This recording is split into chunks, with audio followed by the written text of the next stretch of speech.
Nina we nabadde scrolling nga nina byendaba ne I came across a certain video gye njagala okusharingako nammwe, so ngenda kusaba bw'obanga olina obudde laba ka video kano n'obwekkaanya olaba oba olina ky'osobola okupiikingamu, olina ky'osobola okuyiga. Njagala otwale just a few minutes olabe ka video kano, sikajja kubeera kawanvu nnyo, and see if you can learn something from this video. Allahu Akbar, Allahu Akbar, Allahu Akbar, Allahu Akbar.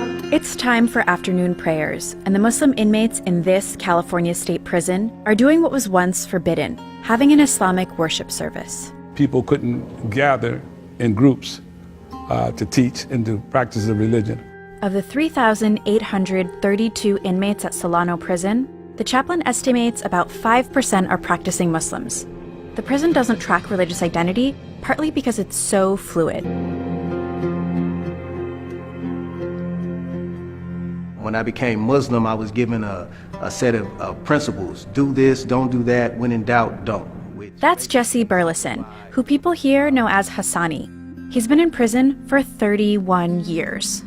Hassani is one of the practicing Muslims at Solano Prison, and they're part of the millions of people behind bars in the US. In fact, the United States has the largest prison population in the world. The more than 2.3 million people it had incarcerated by the end of 2017 were more than any other developed nation. In a place where your housing, meals, and recreation time is highly constrained by rules, finding a way to practice your faith can be difficult. One of the things that started me seeking something different was I was looking at the people that were around me who were older than I was, who had been in prison longer than me, and who had been on that same negative, self-destructive path, and me not being satisfied with what I was seeing in them. And at that time I started going to religious services. It didn't matter if it was Muslim, Christian, Jewish. I went seeking a better way, and I believed in God, so I knew that the only way I was going to change was through God. He's just one of the Muslims that Solano chaplain Muhammad Ali interacts with on a daily basis. Ali is an imam who spent 4 years at this prison, helping people like Hassani explore their faith. He believes it can be an important part of their rehabilitation. Religion is important to inmates because it connects them to something bigger than their circumstance. You have people who are here in prison, and there's a lot of things you can't control, whether it's your eating, whether it's your living condition. It really helps human beings feel a sense of connectedness to something beyond what's right in front of them. Ali even said he has 1 to 2 inmates convert to Islam monthly, though that's not his goal.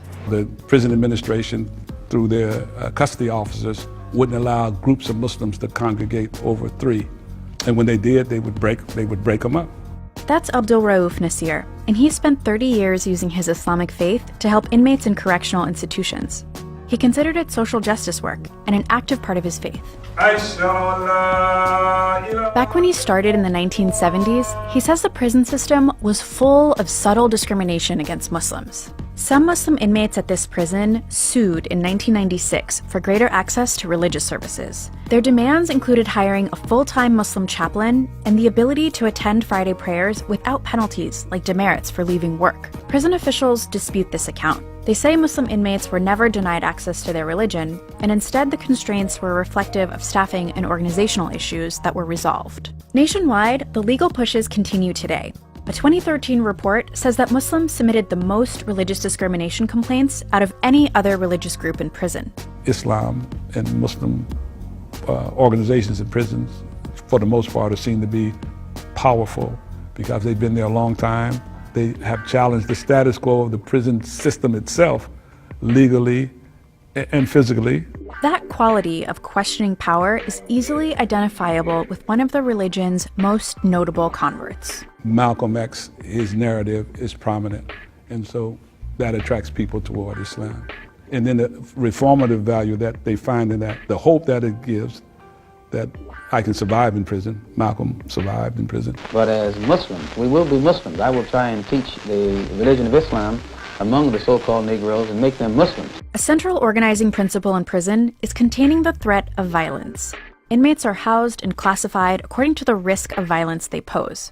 In their downtime, the crew that inmates spend time with matters, because they're the ones that also offer protection. Islam does challenge the strict rules of race in prison, because if a person of another ethnic group besides African American becomes a Muslim, then he's embraced in the Islamic community, and he's not only embraced, he's protected from outside pressures that other groups may place against them. And being in prison isn't necessarily that type of situation to where, you know, you need to join a group to be safe. Hasn't been my experience.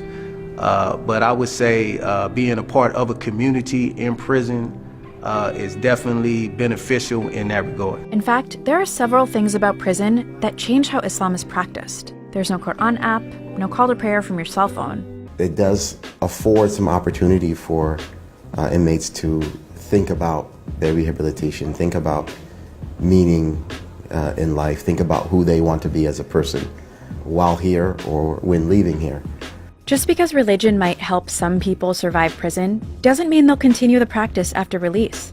Nasir's seen people let go of the faith when they get out, but Hassani, who's just days from release, has his sights set on making Islam's most important journey for Muslims, the pilgrimage called Hajj. So I think for me that making the Hajj as one of my goals, primary goals, if I keep that as a primary goal, that I will be successful and not only staying on the path, but doing everything that I need to do in order to get off parole, save some money, and make the Hajj.